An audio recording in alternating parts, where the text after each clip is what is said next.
안녕하세요. 한국항공사 오충서입니다. 지난 8년간 글로벌 관광, 한류, 역사문화 콘텐츠, 광고, 브랜드 전략, 캐릭터 만들 때 항상 저의 관광업계 멘토 같은 이윤 교수님, 관광학회장을 코로나 때 2년 동안 할 때도 엄청 도움을 받았고 제가 많은 인사이트를 얻었어요. 안양대학교 국제관광대학원 다니는 이윤 교수님 소개해주세요.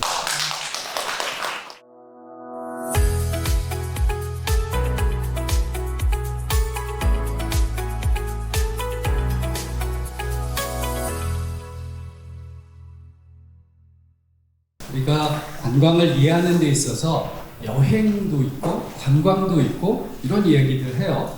그러면 여행과 관광은 무슨 차이가 있을까? 사실 어떤 분이 저한테 물어봤어요. 여행과 관광이 무슨 차이가 있는지 아냐?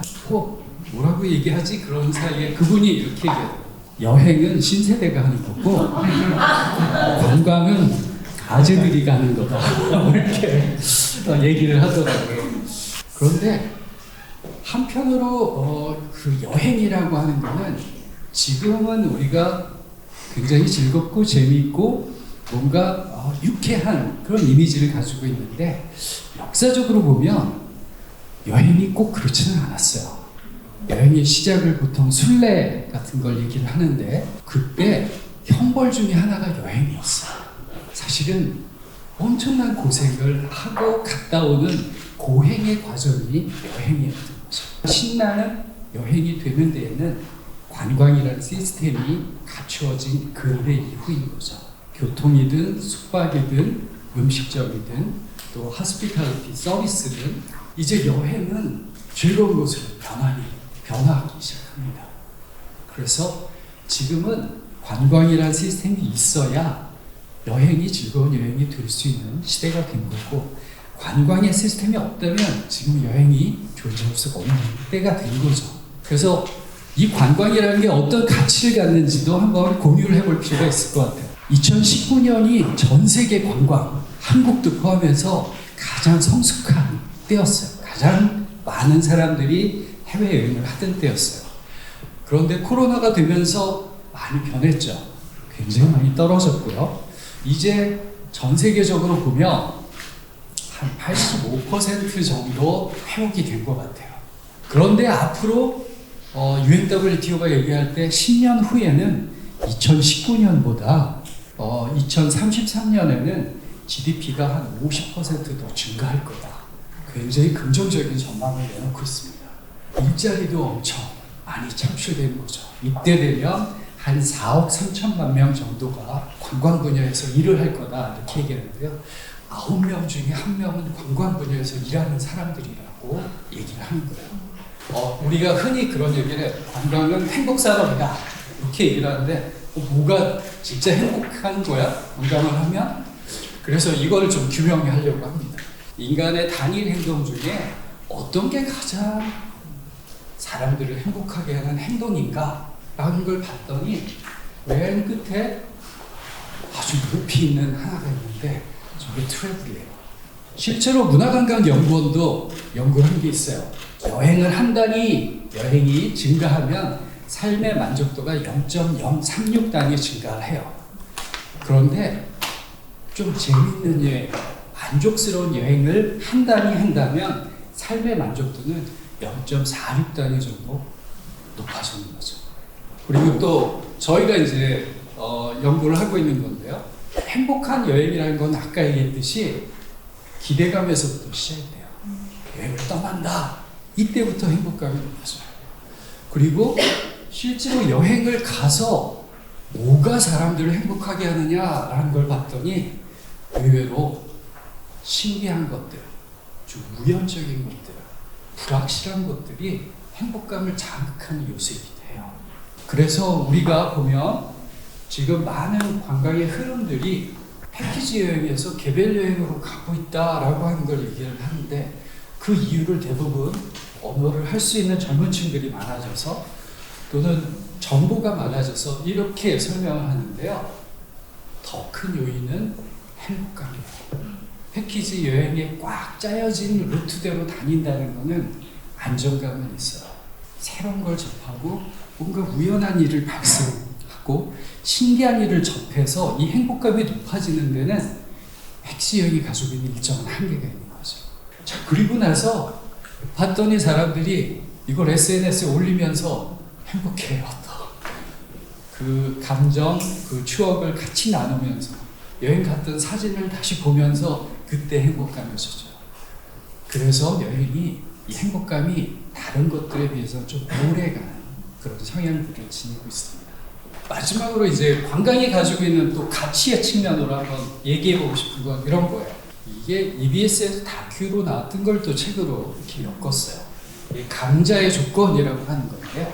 세계를 리더십으로 호령했던 그런 국가들, 이를테면 로마나 몽골이나 영국, 네덜란드, 미국 같은 나라들을 볼 때 어떤 이유가 저 국가들이 전 세계에서 리더 국가가 될 수 있었을까라고 하는 걸 파헤친 책입니다.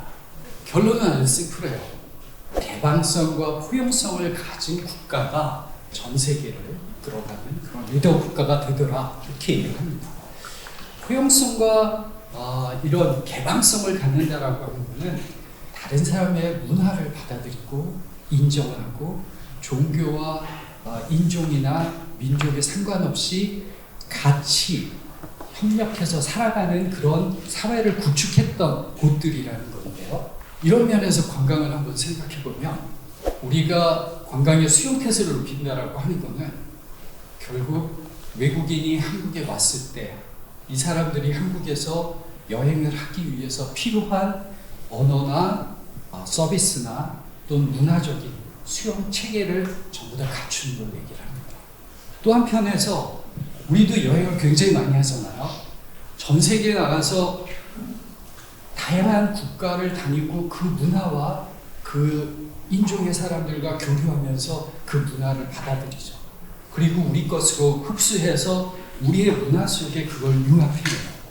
그게 사실은 BTS와 같은 K-팝이 나오는 큰 배경이 되는 거죠.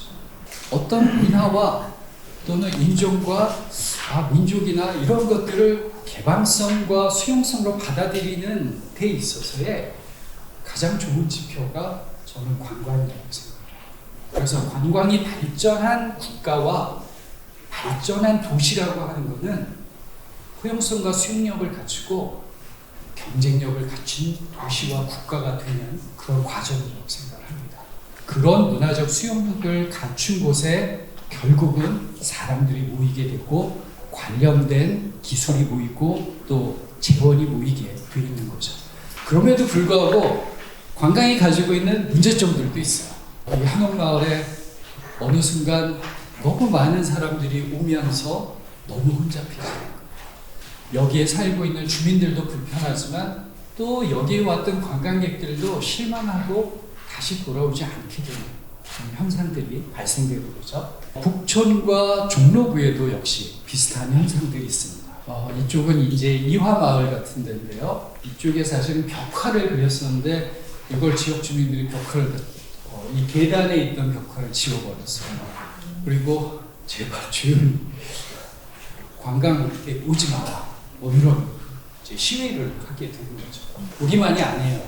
전 세계적으로 봤더니 관광에 대해서 별로 안 좋아지는 기류들이 막 나타나고 있어요. 그런 현상들을 투리피케이션이라고도 얘기를 해요. 관광지화되는 그런 개념을 얘기를 합니다.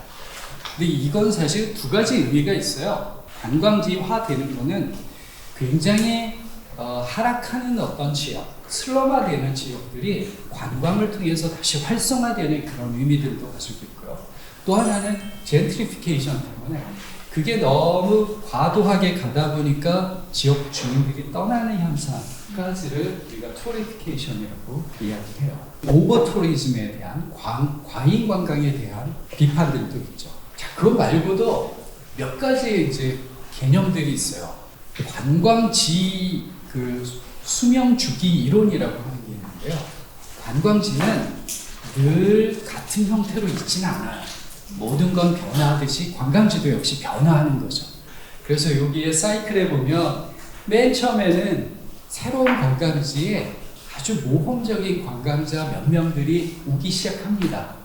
그러다가 이게 좀 알려지면서 어느 순간에 갑자기 대량 관광객들이 확 몰려지면서 여기에 관광 시설들이 굉장히 많이 나타나는 현상들이 나요. 그런데 그러다가 일정 정도의 구간에 가면요, 더 이상 관광의 매력을 잃어버리는 거예요.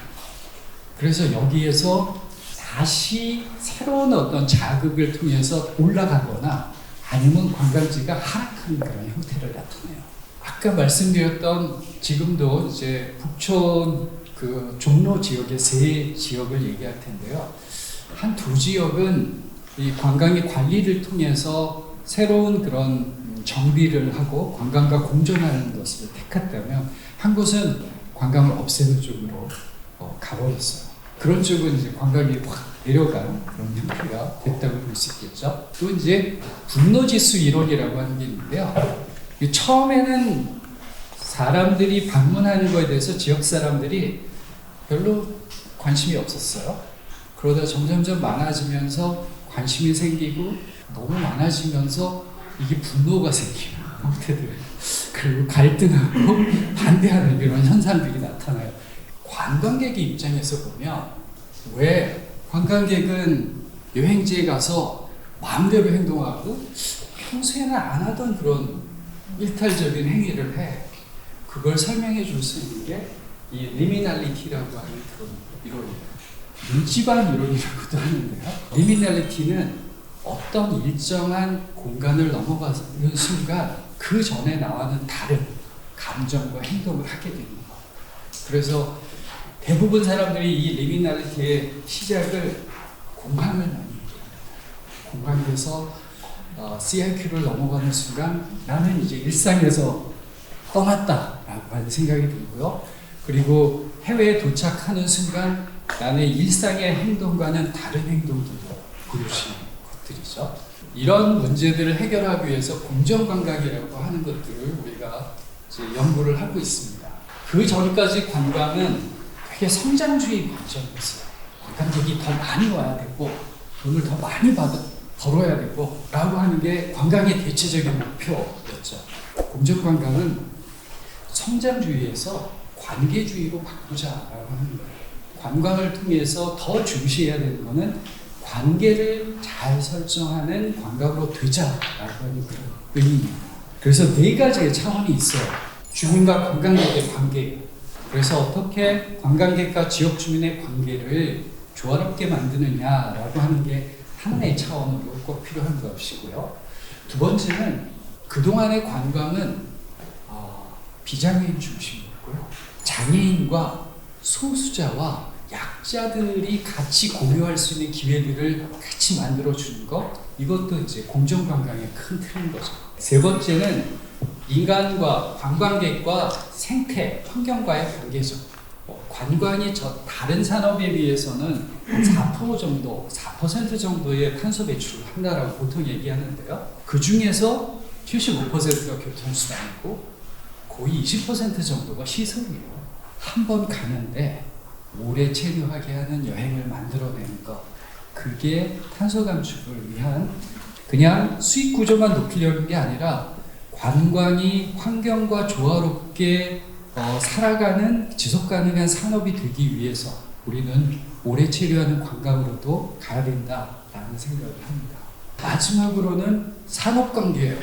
여행사들이 여행 상품에서 수익 구조를 만드는 게 아니라 수익이 없이 그냥 사람만 데리고 또는 돈을 주면서 사람을 데려와서 너무 값싼 여행을 시키면서 그 수익 구조를 면세점이나 쇼핑을 통해서 만드는 이런 이상한 구조가 만들어지는 거죠. 그런 현상이 나중에 오버 투리즘하고도 또 연결돼요. 그래서 이런 기업 간의 공정한 질서를 만드는 것 자체가 관광을 굉장히 좋은 관광으로 만들 수 있고 공정관광이 가는 방향이라고 생각합니다. 관광은 어떤 면에서는 양날의 검이라고 얘기합니다. 우리가 잘 사용하면 사과도 깎을 수 있고 우리에게 베네핏도 오지만 잘못 사용하면 우리 손이 베일 수도 있어요. 어떻게 관광과 지역과 또 이 혜택이라는 것들이 공존하게 할 것인가 라고 하는 것들은 우리가 늘 고민하고 논의하면서 그 공존의 과정들을 만들어 가야 된다고 생각을 합니다. 훨씬 더 유용하게 쓸 수 있는, 또 지혜롭게 쓸 수 있는 그런 유용한 검으로 활용될 수 있도록, 특히 전주에서 그런 좋은 모델들이 더 많이 나오기를 기대하겠습니다. 고맙습니다.